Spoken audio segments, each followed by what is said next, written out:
astig pala to eh.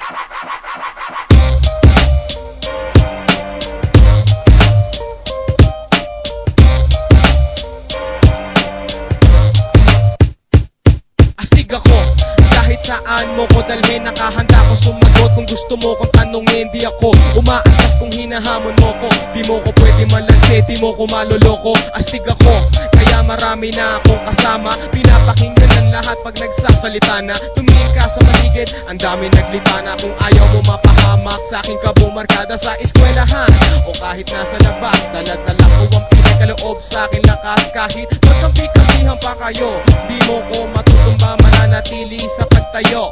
Kaya kong tindigan ang lahat ng sinasabi ko. Sinusubukan mo ko, gusto mong patunayan ko. Halika na, bago pa magkalimutan. Ako ang astig na may alam sa kasulatan. Yo, sino ba tunay na astig? Iba kundi kami. Sino ba tunay na astig?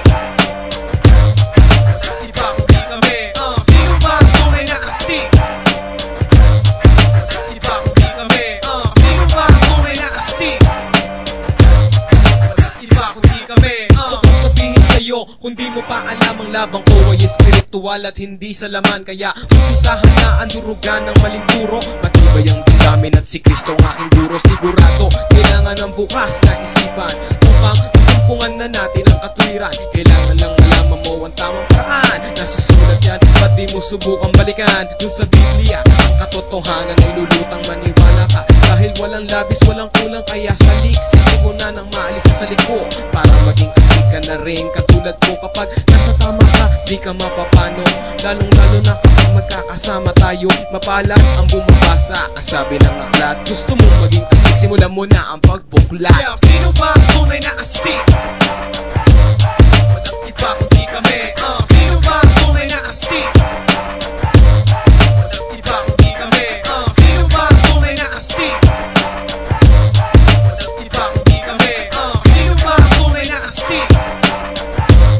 Walang iba kundi kami.